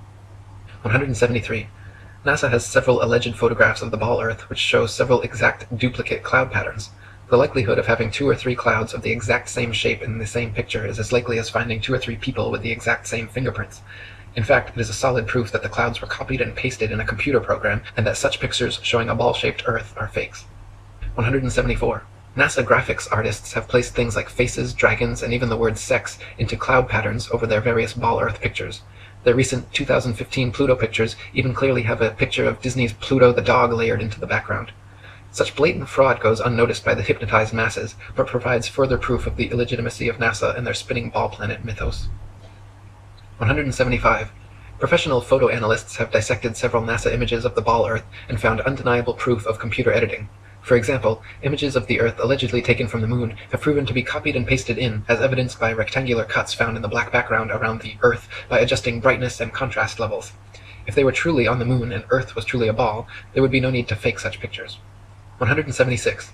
When NASA's images of the ball Earth are compared with one another, the coloration of the land and oceans and relative size of the continents are consistently so drastically different from one another as to prove beyond any reasonable doubt that the pictures are all fake. 177. In the documentary A Funny Thing Happened on the Way to the Moon, you can watch official leaked NASA footage showing Apollo 11 astronauts Buzz Aldrin, Neil Armstrong, and Michael Collins for almost an hour using transparencies and camera tricks to fake shots of a round Earth. They communicate over audio with control in Houston about how to accurately stage the shot, and someone keeps prompting them on how to effectively manipulate the camera to achieve the desired effect. First, they blacked out all the windows except for a downward-facing circular one, which they aimed the camera towards from several feet away. This created the illusion of a ball-shaped Earth surrounded by the blackness of space, when in fact it was simply a round window in their dark cabin. Neil Armstrong claimed at this point to be 130,000 miles from the Earth, halfway to the Moon. But when camera tricks were finished, the viewer could see for themselves the astronauts were not more than a couple dozen miles above the Earth's surface, likely flying in a high-altitude plane. 178. People claim Google Earth somehow proves the ball model without realizing that Google Earth is simply a composite program of images taken from high-altitude planes and street-level car cameras superimposed onto a CGI model of a ball Earth. The same could just as easily be molded onto a square Earth or any other shape, and therefore cannot be used as proof of Earth's rotundity. 179. If the Earth were constantly spinning eastward 1,000 miles per hour, then airplane flight durations going eastward versus westwards should be significantly different. If the average commercial airliner travels 500 miles per hour, it follows that westbound equatorial flights should reach their destination at approximately thrice the speed as their eastbound return flights. In reality, however, the differences in east and westbound flight durations usually amount to a matter of minutes, and nothing near what would occur on a 1,000-mile-per-hour spinning ball Earth. 180. The spinning ball model dictates that the Earth and atmosphere would be moving together at approximately 500 miles per hour at the mid-latitudes where LA to New York City flights take place. The average commercial airliner traveling 500 miles per hour takes 5.5 hours traveling east with the alleged rotation of the Earth, so the return flight west should take only 2.75 hours. But in fact, we find that the average New York to LA flight takes 6 hours, a flight time totally inconsistent with the spinning ball model. 181. Flights eastwards with the alleged spin of the ball Earth from Tokyo to LA take an average of 10.5 hours. Therefore, the return flights westwards against the alleged spin should take an average of 5.25 hours, but in actual fact take an average of 11.5 hours, another flight time totally inconsistent with the spinning ball model. 182. Flights eastward with the alleged spin of the ball Earth from New York to London take an average of 7 hours. Therefore, the return flights westwards against the alleged spin should take an average of 3.5 hours, but in actual fact take an average of 7.5 hours, a flight time totally inconsistent with the spinning ball model. 183. Flights eastward from Chicago to Boston with the alleged spin of the ball Earth take an average of 2.25 hours. Therefore, the return flights westwards against the alleged spin should take an average of just over an hour, but in actual fact take an average of 2.75 hours. Once again, completely inconsistent with the spinning ball model. 184. Flights eastward from Paris to Rome with the alleged spin of the ball Earth take an average of 2 hours. Therefore, the return flights westward against the alleged spin should take an average of 1 hour, but in actual fact have an average flight duration of 2 hours and 10 minutes, a flight time totally inconsistent with the spinning ball model. 185. We are told that the Earth and atmosphere spin together at such a perfect uniform velocity that no one in history has ever seen, heard, felt, or measured the supposed 1,000 mile per hour movement.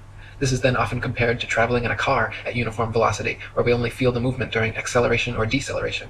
In reality, however, even with eyes closed, windows up, over smooth tar in a luxury car at a mere uniform 50 miles per hour, the movement absolutely can be felt. At 20 times this speed, Earth's imaginary 1,000 mile per hour spin would most certainly be noticeable, felt, seen, and heard by all.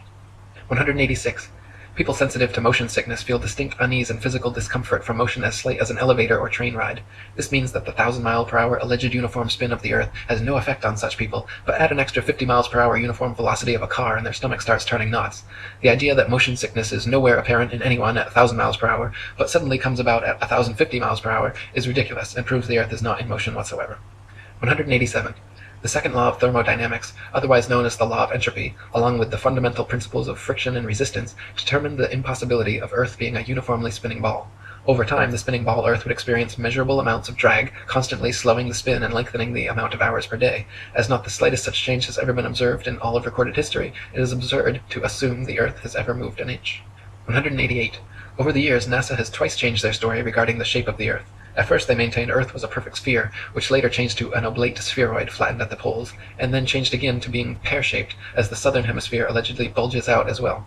Unfortunately for NASA, however, none of their official pictures show an oblate spheroid or pear-shaped Earth. All their pictures, contrary to their words, show a spherical, and clearly CGI fake, Earth. 189. The Bible, Quran, Srimad Bhagavatam, and many other holy books describe and purport the existence of a geocentric stationary flat Earth. For example, 1 Chronicles 16:30 and Psalm 96:10 both read, "He has fixed the earth firm, immovable." And Psalm 93:1 says, "The world also is established, that it cannot be moved." The Bible also repeatedly affirms that the earth is outstretched as a plane, with the outstretched heavens everywhere above, not all around, giving a scriptural proof the earth is not a spinning ball. 190. Cultures the world over throughout history have all described and purported the existence of a geocentric stationary flat Earth. Egyptians, Indians, Mayans, Chinese, Native Americans, and literally every ancient civilization on Earth had a geocentric flat Earth cosmology. Before Pythagoras, the idea of a spinning ball Earth was non-existent, and even after Pythagoras it remained an obscure minority view until 2,000 years later when Copernicus began reviving the heliocentric theory. 191. From Pythagoras to Copernicus, Galileo, and Newton to modern astronauts like Aldrin Armstrong and Collins, to Director of NASA and Grand Commander of the 33rd Degree, C. Fred Kleineknecht, the founding fathers of the spinning ball mythos have all been Freemasons. The fact that so many members of this, the largest and oldest secret society in existence, have all been co-conspirators bringing about this literal planetary revolution is beyond the possibility of coincidence and provides proof of organized collusion in creating and maintaining this multi-generational deception. 192. Quoting Terra Firma by David Wardlaw Scott, the system of the universe as taught by modern astronomers being founded entirely on theory, for the truth of which they are unable to advance one single real proof, they have entrenched themselves in a conspiracy of silence, and decline to answer any objections which may be made to their hypothesis. Copernicus himself, who revived the theory of the heathen philosopher Pythagoras and his great exponent Sir Isaac Newton, confessed that their system of a revolving earth was only a possibility and could not be proved by facts. It is only their followers who have decorated it with the name of an exact science, yea, according to them, the most exact of all the sciences. Yet one astronomer royal for England once said, speaking of the motion of the whole solar system, "The matter is left in a most delightful state of uncertainty, and I shall be very glad if anyone can help me out of it." What a very sad position for an exact science to be in is this. 193. No child or unindoctrinated man in their right mind would ever conclude or even conceive, given to their own devices, based on their own personal observations, that the earth was a spinning ball revolving around the sun. Such imaginative theories, nowhere present in anyone's daily experience, require and have required massive amounts of constant propaganda to uphold the illusion. 194. From David Wardlaw Scott. I remember being taught when a boy that the earth was a great ball revolving at a very rapid rate around the sun, and when I expressed to my teacher my fears that the waters of the oceans would tumble off, I was told that they were prevented from doing so by Newton's great law of gravitation, which kept everything in its proper place. I presume that my countenance must have shown some signs of incredulity, for my teacher immediately added, "I can show you a direct proof of this. A man can whirl around his head a pail filled with water without it being spilt, and so, in like manner, can the oceans be carried round the sun without losing a drop." As this illustration was evidently intended to settle the matter, I then said no more upon the subject. Had such been proposed to me afterwards as a man, I would have answered somewhat as follows. "Sir, I beg to say that the illustration you have given of a man whirling a pail of water around his head and the oceans revolving around the sun does not in any degree confirm your argument, because the water in the two cases is placed under entirely different circumstances, but, to be of any value, the conditions in each case must be the same, which here they are not. The pail is a hollow vessel which holds the water inside it, whereas, according to your teaching, the earth is a ball with a continuous curvature outside, which, in agreement with the laws of nature, could not retain any water." 195. Astronomers say the magical magnetism of gravity is what keeps the oceans of the world stuck to the ball Earth. They claim that because the Earth is so massive, by virtue of this mass it creates a magic force able to hold people, oceans, and atmosphere tightly clung to the underside of the spinning ball. Unfortunately, however, they cannot provide any practical example of this on a scale smaller than the planetary. A spinning wet tennis ball, for instance, has the exact opposite effect of the supposed ball Earth. Any water poured over it simply falls off the sides, and giving it a spin results in water flying off 360 degrees like a dog shaking off after a bath. Astronomers concede the wet tennis ball example displays the opposite effect of their supposed ball Earth, but claim that at some unknown mass, the magic adhesive properties of gravity suddenly kick in, allowing the spinning wet tennis ball Earth to keep every drop of gravitized water stuck to the surface. When such an unproven theory goes against all experiments, experience, and common sense, it is high time to drop the theory. 196. Quoting Marshall Hall. In short, the sun, moon, and stars are actually doing precisely what everyone throughout all of history has seen them do. We do not believe what our eyes tell us because we've been taught a counterfeit system which demands that we believe what has never been confirmed by observation or experiment. That counterfeit system demands that the Earth rotate on an axis every 24 hours at a speed of over 1,000 miles per hour at the equator. No one has ever seen or felt such movement, nor seen or felt the 67,000 mile per hour speed of Earth's alleged orbit around the sun, or its 500,000 mile per hour alleged speed around a galaxy, or its retreat from an alleged Big Bang at over 67 million miles per hour. Remember, no experiment has ever shown the Earth to be moving. Add to that the fact that the alleged rotational speed we've all been taught as scientific fact must decrease every inch or mile one goes north or south of the equator, and it becomes readily apparent that such things as accurate aerial bombing in World War II down a chimney from 25,000 feet with a plane going any direction at high speed would have been impossible if calculated on an Earth moving below at several hundred miles per hour and constantly changing with the latitude. 197.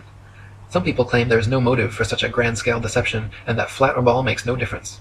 By removing Earth from the motionless center of the universe, these Masons have moved us physically and metaphysically from a place of supreme importance to one of complete nihilistic indifference. If the Earth is the center of the universe, then the ideas of God, creation, and a purpose for human existence are resplendent. But if the Earth is just one of billions of planets revolving around billions of stars and billions of galaxies, then the ideas of God, creation, and a specific purpose for Earth and human existence become highly implausible. By surreptitiously indoctrinating us into their scientific materialist sun worship, not only do we lose faith in anything beyond the material, we gain absolute faith in materiality, superficiality, status, selfishness, hedonism, and consumerism. If there's no God and everyone's just an accident, then all that really matters is me, me, me. They've turned Madonna, the mother of God, into a material girl living in a material world. Their rich, powerful corporations with slick sun cult logos sell us idols to worship, slowly taking over the world while we tacitly believe their science, vote for their politicians, buy their products, listen to their music, music and watch their movies, sacrificing our souls at the altar of materialism. To quote Morris Klein, the heliocentric theory, by putting the sun at the center of the universe, made man appear to be just one of a possible host of wanderers drifting through a cold sky. It seemed less likely that he was born to live gloriously and to attain paradise upon his death. Less likely, too, was it that he was the object of God's ministrations. 198. Some say that the idea of an intergenerational worldwide conspiracy to delude the masses sounds implausible or unrealistic. But these people need only familiarize themselves with the works and writings of Freemasons themselves, for example John Robeson, who exposed this in his 1798 book, Proofs of a Conspiracy Against All the Religions and Governments of Europe, carried out in the secret meetings of the Freemasons, Illuminati, and reading societies. Supreme Commander of the 33rd Degree Albert Pike was quite forthcoming in several letters regarding the Masons' ultimate goal of world domination, and the Zionist Protocols of the Learned Elders of Zion, the exact plan by which this would be and has been carried out, is completely disclosed. 199. From Foundations of Many Generations by E. Eschini. The only thing the fable of the revolving earth has done, it has shown the terrible power of a lie. A lie has the power to make a man a mental slave, so that he dares not back the evidence of his own senses. To deny the plain and obvious movement of the sun he sees before him, when he feels himself standing on an earth utterly devoid of motion, at the suggestion of someone else, he's prepared to accept that he's spinning furiously around. When he sees a bird flying and gaining over the ground, he's prepared to believe that the ground is really traveling a great number of times faster than the bird. Finally, in order to uphold the imagination of a madman, he is prepared to accuse his maker of forming for him a sensiferous lie. 200. Finally, from Dr. Robotham. Thus we see that this Newtonian philosophy is devoid of consistency. Its details are the result of an entire violation of the laws of legitimate reasoning, and all its premises are assumed. It is, in fact, nothing more than an assumption upon assumption, and the conclusions derived therefrom willfully considered as things proved, and to be employed as truths to substantiate the first and fundamental assumptions. Such a juggle and jumble of fancies and falsehoods, extended and intensified as in theoretical astronomy, is calculated to make the unprejudiced inquirer revolt with horror from the terrible conjuration which has been practiced upon him, to sternly resolve to resist its further progress, to endeavor to overthrow the entire edifice, and to bury in its ruins the false honors which have been associated with its fabricators, and which still attach to its devotees. For the learning, the patience, the perseverance, and devotion for which they have ever been examples, honor and applause need not be withheld, but their false reasoning, the advantages they have taken of the general ignorance of mankind in respect to astronomical subjects, and the unfounded theories they have advanced and defended, cannot be otherwise than regretted, and ought to be, by every means possible, uprooted. For more information about our flat Earth, read The Flat Earth Conspiracy by Eric Dubay, and visit atlanteanconspiracy.com and Eifert.